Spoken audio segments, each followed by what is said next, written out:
नमस्कार मित्रों, मेरे इस चैनल इंजीनियर एनसी खंडेलवाल की कलम से मैं आप सभी का अभिनंदन। मेरी कलम से रचित रचना की वीडियो को शुरू करते हैं अब हम। नमस्कार मित्रों, मैं आपको अपनी कलम से जो रचनाएं लिख रहा हूं उसमें मैंने एक प्रयोग किया है। उस प्रयोग के थ्रू मैं आपको जो है फ्लैशबैक में लेके जाऊंगा। आपने फिल्मों में, टीवी में देखा होगा कि कहानी जो है चलते चलते एकदम फ्लैशबैक में चली जाती है, तो उसी प्रकार मैं भी अपनी रचना को फ्लैशबैक में ले जाऊंगा और फ्लैशबैक के माध्यम से आपको मेरे जो जीवन के 4 खंड हैं, यानी कि वो 4 खंड कौन से हैं?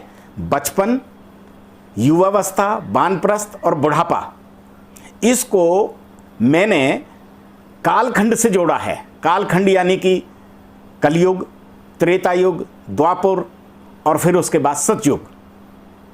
हमारी जो व्यवस्था है वो सब हमारे शरीर के अंदर है, हमारे ब्रह्मांड में है, हमारे जीवन में है, कहीं और नहीं है। सतयुग, कलयुग जो हैं ये सब यहीं पे हैं और सब आपके अंदर समाहित हैं। एक ज्योति है जो प्रभु ने दी है, उसको कहते हैं आत्मा, और आत्मा होती है परमात्मा, यानी कि प्रभु भी आप ही के अंदर है। ये आपके कर्मों के ऊपर है कि आप कैसे कर्म करते हैं। पीछे आप जो है अच्छे कर्म करके आए हैं। कहते हैं ना हमारे हिंदू शास्त्र में कि 1,84 भोग के तूने मानस तन है पाया। तो पहले आपको बता दूं ये 1,84 कौन सी हैं। अरे कुकर सुकर बन कर आया तू, रैट कैट एलिफेंट। कुकर सुकर, इन शब्दों पे थोड़ा ध्यान दें। ये 84 का घुमाव है। कुकर सुकर बन के आया तू, रैट कैट एलिफेंट, करी कृपा प्रभु तुझको, ये नर्तन कर दिया प्रेजेंट। इस तरीके से आपको ये मानव का जीवन मिला है और जीवन सिर्फ 2 बिंदुओं पर आधारित है। पहला जन्म, दूसरा मृत्यु, और इसके बीच की जो दूरी है इसी को ही हम जीवन कहते हैं, इसी को ही हम कालखंड कहते हैं और इसी को ही हम युग कहते हैं। सब इसी के अंदर समाये हुए हैं। प्रभु ने हमें जो ये किराए का मकान दिया है ना, ये शरीर जो दिया है, ये लीज पे दे रखा है और इसकी मैक्सिमम लीज जो है 99 साल की है। लोग अब किराए पे मकान लेते हैं, कोई 5 साल की बनवाता है, कोई 2 साल की बनवाता है, कोई 10 साल की बनवाता है। इस प्रकार प्रभु ने स्वतः ही 99 साल की लीज बना के दे दी है। अब 99 साल से अगर आपके कर्म अच्छे हैं और है तो स्वतः बढ़ जाएगी, और नहीं तो कहाँ पूरी हो पाती है 99 साल की लीज भी जो है। क्योंकि ये जो 4 खंड हैं इनमें पहला बचपन है, ये जिसे हम सतयुग के नाम से कह रहे हैं, ये होता है मात्र 18 साल का। उसके बाद युवावस्था आती है, वो होती है 22 साल की। फिर उसके बाद वानप्रस्थ आता है, यानी कि विवाह के मध्य से लेकर और बुढ़ापे तक के बीच का जो समय होता है वो वानप्रस्थ होता है, वो होता है 25 साल का। फिर उसके बाद में आ जाता है बुढ़ापा, जिसे हम कलयुग कहते हैं, और वो होता है 34 साल का। इन सबको टोटल करेंगे तो 99 साल हो जाते हैं। 99 साल की 34 साल किसने देखे हैं बुढ़ापे में। और कर्म अच्छे करोगे आप जो है तो लीज को बढ़वा भी लोगे। लेकिन हमारा इन्हीं का ही, अब हम फ्लैशबैक वाली जो बात कह रहे थे उस पर चलते हैं। ध्यान रखना मेरे जो है इन 2 बिंदुओं पर ही ध्यान रखना। एक पेंशन से पहला, ये मैं केवल उनके लिए कह रहा हूँ जो मेरी तरह रिटायर हैं, पेंशन पा रहे हैं। इसी को ही ध्यान में रखते हुए सभी पर लागू होती है। एक पेंशन से पहला दूजा जब पेंशन पाए, बस 2 दिन की जिंदगानी जिन तू अच्छा बतलाए, जिन तू अच्छा बतलाए, और तकता कब खाना आए। बस 2-4 दिन तो आपकी आप भगत होगी, क्योंकि पैसा आया है, पैसा उन्होंने आपसे लेना है और प्यार प्यार में आपने भी देना है। उसके बाद तो फिर कहानी क्या होगी आप देखोगे। कौन चाय ला रहा है, कब रोटी आ रही है, आ भी रही है कि नहीं आ रही है। तो उन्होंने आपका नाम हटा के एक नया नाम ईजाद कर दिया है, नया नाम दे रहे हैं आपको। वो क्या नाम दे रहे हैं? और तकता कब खाना आए, तू तकन चंद कहलाए, तेरा कर दिया पूरा स्यापा, हाय बुढ़ापा, हाय हाय रे बुढ़ापा। अब हम आते हैं त्रेता युग में। ये जो युग है ये भगवान राम का युग है। इसमें दो चीज़ें प्रधान हैं, कर्म और वचन।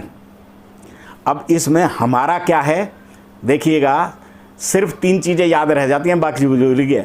अरे भूल गए राज रंग, भूल गए चकड़ी, 3 चीज़ याद रह गई, नौन तेल लकड़ी।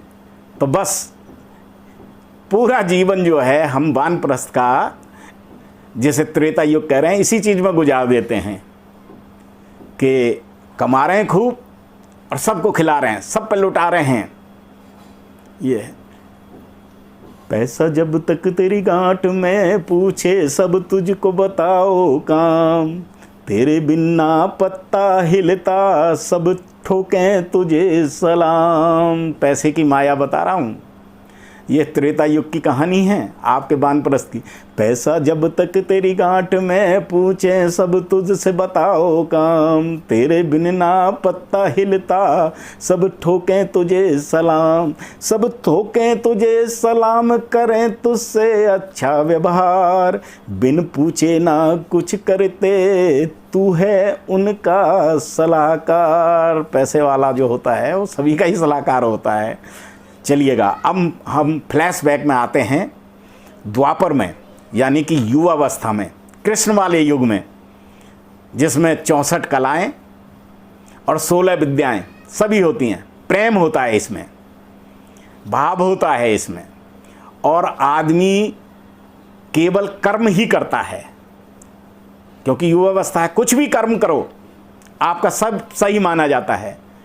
ना कहू की चिंता और ना कहू का ज्ञान, एक मुष्टिका थोड़े खोपड़ी, एक मुष्टिका तोड़े खोपड़ी, तू है अति बलवान, तू है अति बलवान, ज्ञान अभी है आया, सबका कहना माना तूने, प्यार सभी से पाया, प्यार सभी से पाया। अब आपका आ जाता है सतयुग। ये बाल्यकाल है, सबसे सुंदर, सबसे अनोखा। लोग कहते हैं ना, बच्चा भगवान का रूप होता है और जो बोलता है सत्य बोलता है। तो सतयुग जो होता है, बाल्यकाल होता है। और ये बाल्यकाल जो है आपका जब आया है, तो मैंने आपको बताया ना, आपने 184 योनि भोगी हैं, तब जाके आपको ये तन रूपी मिला है।